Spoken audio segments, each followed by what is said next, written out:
Ladies and gentlemen, welcome back to Added Time FPL. My name is Nate. This is Mike, and welcome to episode 13, game week 13 of our Fantasy Premier League football podcast. If you are new for the first time, don't forget to subscribe, leave a like down below, comment on the video if you wish. We're going to ask a few questions later that we'd like to know your answers to.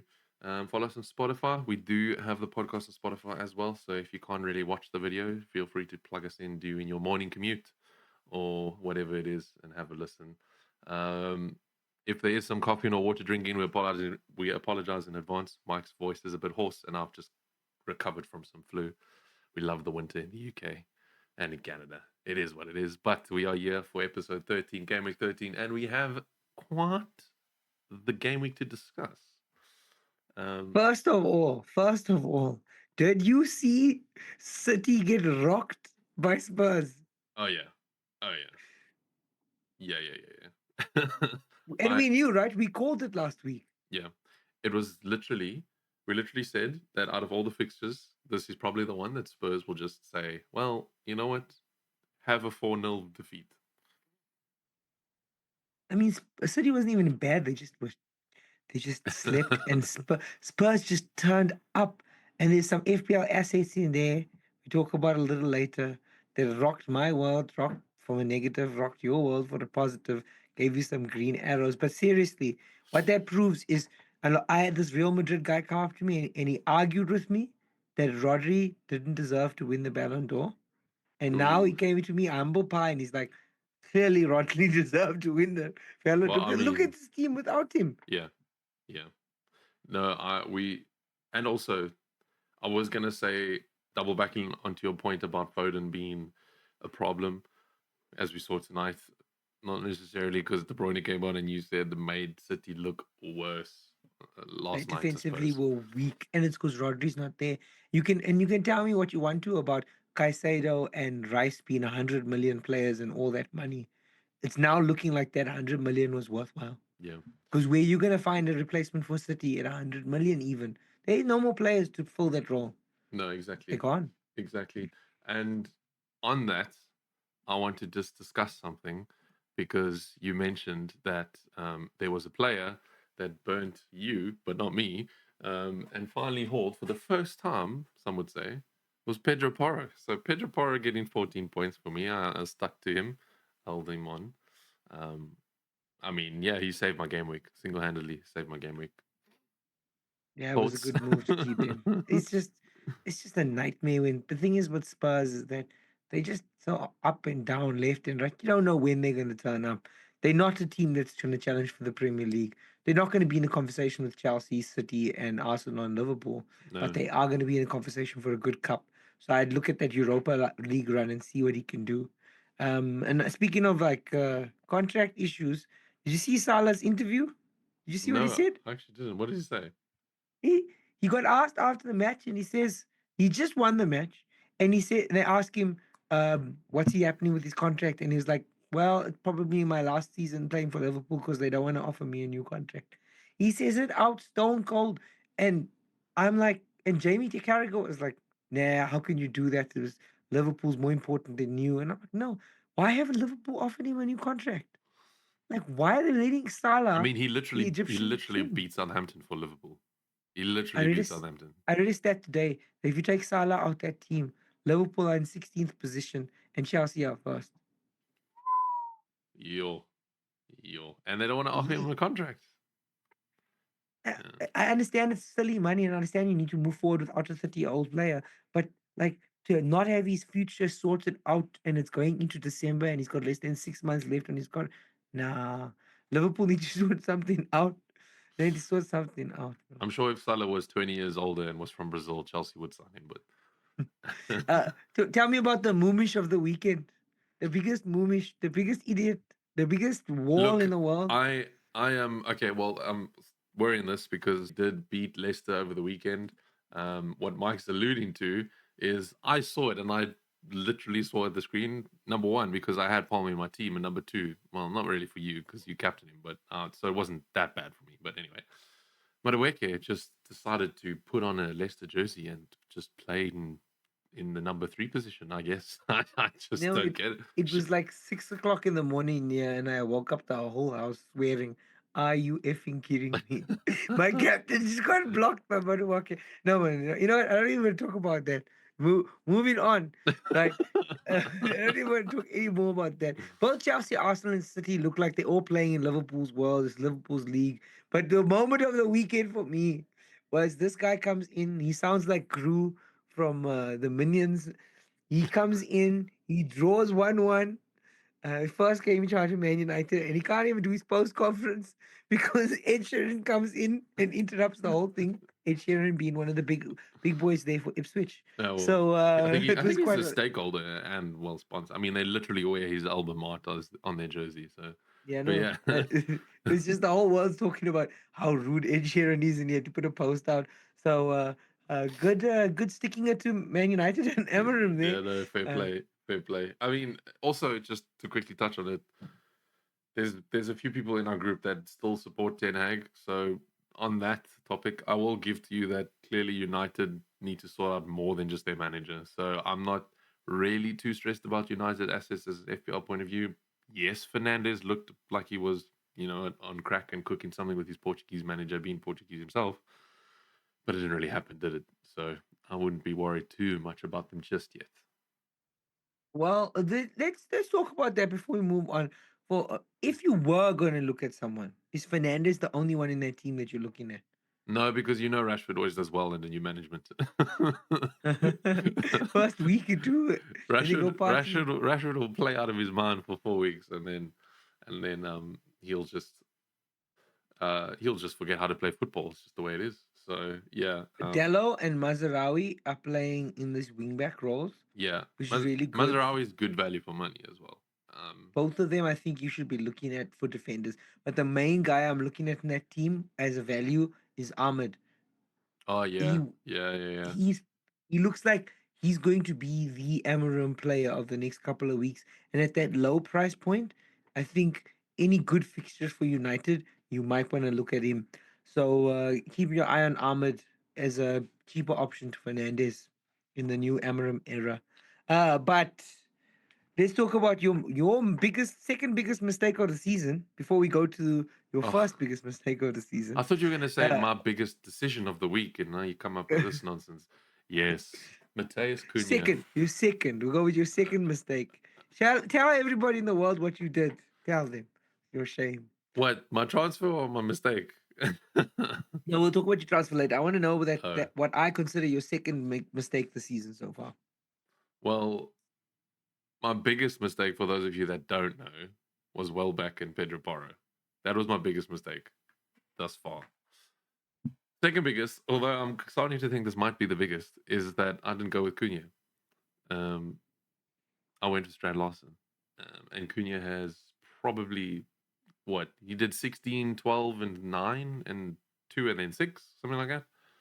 Yeah, I should have Yeah, not gone to Solanke. That was the problem. Cunha is passing the eye test. He's on fire. He just makes everything happen for that Bulls team.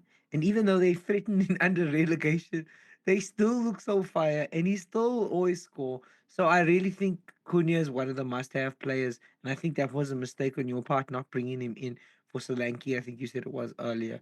Even though you brought in Strad Larson for the price point. Yeah, Your eye was in the right place, but you were looking on the wrong side of the forward line there. yeah, Speaking of the other dismake you made, that's why I'm sitting now in this position where you don't have him anymore. But Pedro, from from Brighton, is now outscoring Welbeck yeah, all two games yeah. in a row, back on penalties. João Pedro is back, and then Welbeck is out. So what does that mean? Are we supposed to be switching Welbeck for Pedro? Do I stay with Welbeck? Well, I made a move on Saturday night, and Yes. I moved Solanke out to try and rectify such decisions to João Pedro. And I did that because Solanke went down in price and Pedro rose, so I saved zero point 0.2 mil. But yes, for me, I've moved to Pedro. And I think for the fun of it, you keep Welbeck and we see who holds. But like you say, it's looking like it's Pedro's turn now. Everything's pointing in the direction. He looks like he's on penalties again and he's flying. So it might be Welbeck as it gets a little quieter and he gets rested. Another guy that I'm looking at big time now, and everybody in the Premier League owes him an apology. Nicholas Jackson. Jackson, yeah. I mean, yeah. We never. I never really bashed on him that much. I just always said I wanted a striker. So fair play to him. Like he's actually playing really well. He managed to get a goal and an assist. Congratulations to Enzo freaking Fernandez for finally showing some of that 100 million value. Finally doing something. It's not like he had an open net or anything. You know, it was such a crap. No, he had an open net. It was pretty standard goal. Anyway, yeah, so fair play to them, the Chelsea boys, keeping us in. It would have been a 3-1, but Madueke decided to be selfish and he was like, if I'm not going to score, Cole Palmer's not going to score. So, nah, that's not what happened. But yeah, he always has a sour taste in my mouth ever since the penalty incident. But Yeah. nevertheless, Jackson is a good shout. And we were just talking about it off air, I suppose. Chelsea's run a fixture over Christmas and New Year is very, very, very delicious. Very delicious. And maybe it's a shout at looking to move those of you that have Solanke, maybe, I don't know, maybe moving towards Jackson. Because Palmer gets marked out the game. So I don't know if I can justify Palmer for much longer, to be honest. Jackson would be we'd be screwed without Jackson. Chelsea would be screwed without Jackson. He's proving to be our biggest goal threat now that Palmer's marked out of the game. So yeah, I agree. I think Jackson for the Christmas period that he's going to be rested every second game too. He's got Nkunku as backup, so he won't be overplayed, but he will be leading the line for all Chelsea's those easier squad depth, fixtures man. Chelsea's squad depth is ridiculous. Like no one in should be, attack. unless you reach James, you shouldn't be getting injured. Like we won't talk about that.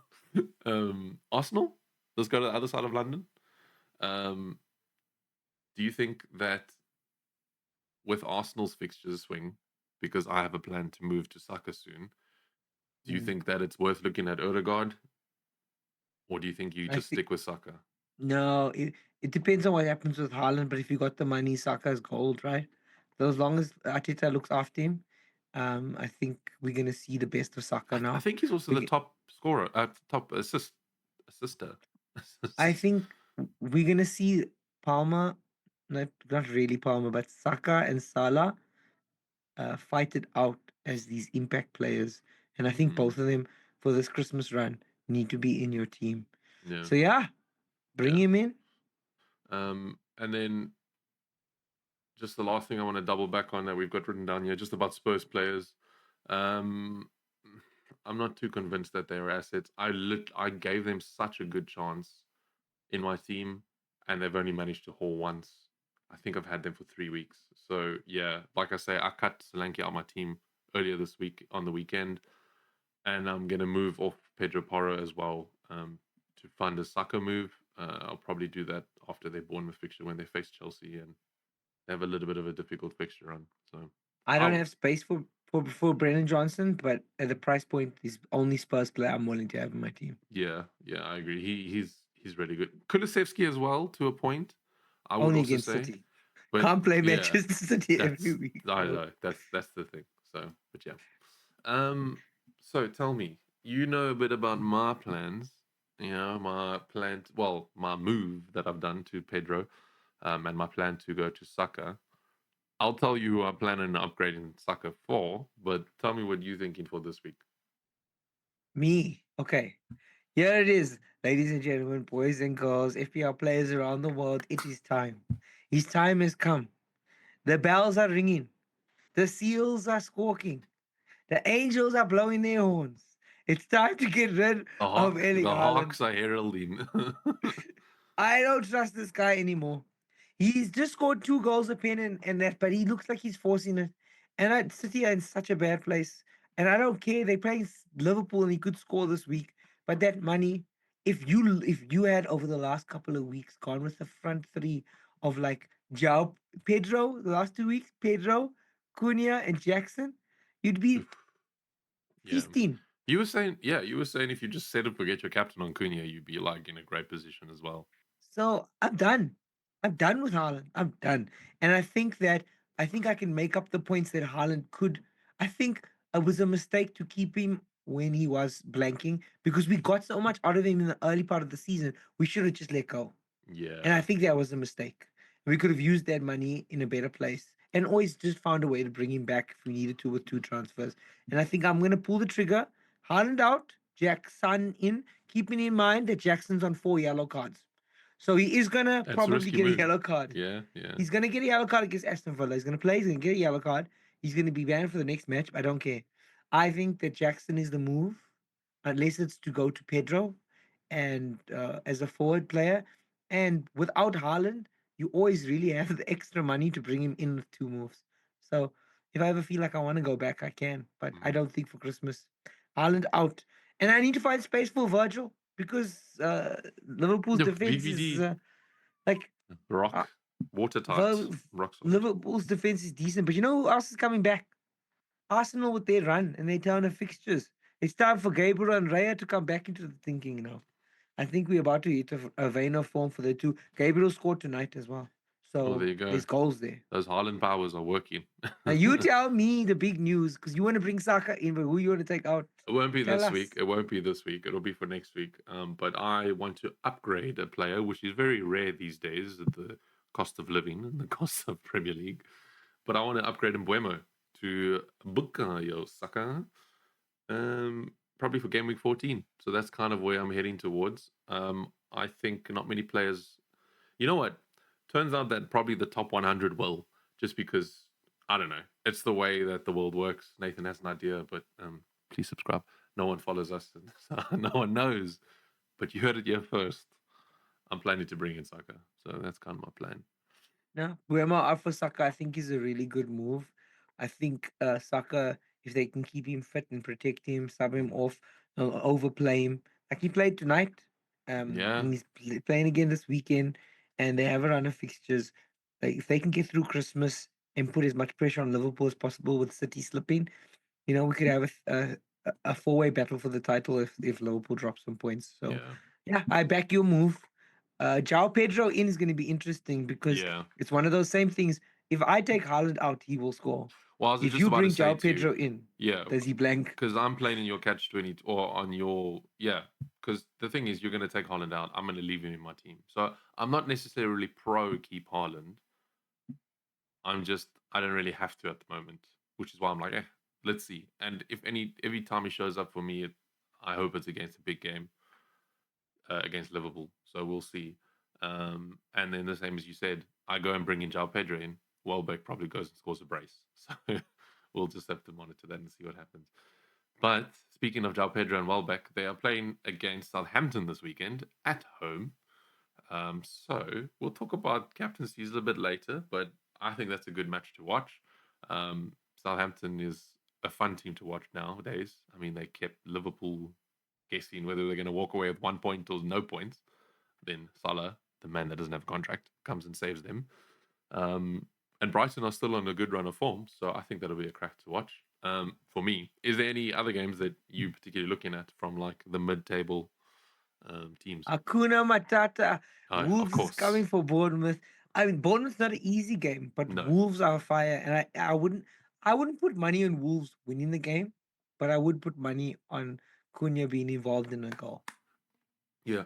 Well, that's the thing. Like as you say, Cunha is just amazing to watch, and he's just everywhere, and he's at the center of it. So whether it's a goal or an assist, I'm pretty sure he'll get some points. Um, Arsenal Yeah, they're against playing away, West but Ham. at West Ham, it's a London derby. West Ham Um, winning though 2-0 against Newcastle. Yes, this yesterday. Yeah, yesterday. and I think Arsenal's too much for them. I think Arsenal are starting to sniff blood in the water. They they had every opportunity of keeping pace with Man City They and blew it. Liverpool, and they blew it. And now City have given them hope by Mm. blowing it themselves. And so I think Arsenal now smelled a little bit of blood in the water, and they're going to just run with it. So I feel sorry for what's going to happen to the Hammers And out there at Chelsea the are end. just cruising, playing for fourth place, and yeah, we are fighting for the. We're not even fighting for the title. We might just end up winning it anyway. I'm not going to say more about that. Last one, probably. Would you say the United versus Everton? Because if Amaran doesn't win that game, we got to ask questions, right? Like, If there's ever a fixture to start off the Amarim era, it's versus Everton at home. mhm. Come on. This is where you can see United just run wild and actually play for their manager and have that new bounce. So I expect some goals. I would expect like a 3-0 and I'd expect us to see whether we are going to have Haaland start or is it Rashford starting again. And if it is Mm. Rashford, this is his chance to say, let me be Man United's main man again until I get tired of the manager. We've made a note to talk about some chips, not Walkers or crisps, but Fantasy Premier League chips. And there's really only two that you'd be looking to play over this time. The most important one would be a wild card, because for those of you, if you don't know, you get another wild card in January. So for those of you that haven't played your wild card yet, now might be the perfect time for this Christmas run to try and get those like 2, 3 FDR rated fixtures, packing those home fixtures, stack your team with players, and rebalance in January. I think Yeah, that'll I'd be a good almost say idea. even next week might be better Mm. because the swing for Yeah, no, no, Arsenal, no, yeah, definitely. Yeah, making too many changes with Liverpool versus City is a tough one to predict. But after next week, after this weekend, we got the Tuesday match turnaround, the tight one, yes, Tuesday, yes. Wednesday. So keep that in mind. So a wild card might be exactly what you need to do to just get your bench ready, And your pick up team some of ready. those Yeah. injuries, and set up for Christmas if you have that extra wild card to play. But the big choice of the weekend, which I keep stuffing up because I'm trying to be Ba-da-da-da-da-dum. crazy. You got a captain choice here. I told you he's hit and run tactics here, dine and dash. You want to throw Mbuemo out your team next week, but you want to captain him. Yeah, yeah. So we've each put down two captains. One of the potentials for me is Mbuemo. Um, just because he's playing that Leicester side. Leicester just lost their manager. Awful, awful, awful, awful. Whether that's a good thing or a bad thing for them, we don't know because, like we've discussed with United, when there's a new manager, there's new vibes, there's new motivation, there's new energy. So maybe they don't like clean walk Leicester as easy as they should. But again, Leicester are in form, and I would expect Buemo to at least do something against them.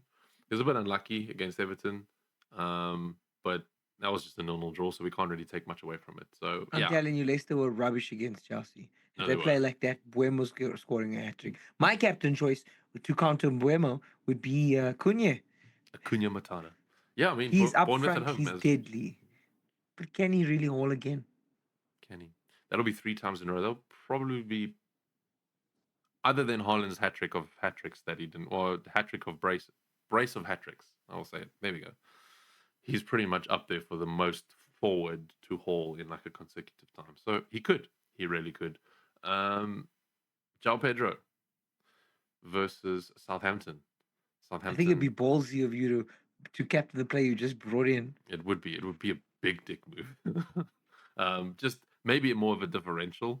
He's not currently my captain choice, but he's worth mentioning just the form that he's on and playing against an easier Southampton. But like we said, Southampton aren't the easiest fixtures anymore.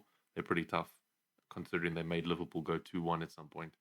Um, and then your last one, who burnt you last week, He burnt me last week, but you know what? I can see both of us captaining him this week, and I can also see him, even though he's been outmarked for the last couple of games and done for the nothing. last 12 weeks, basically.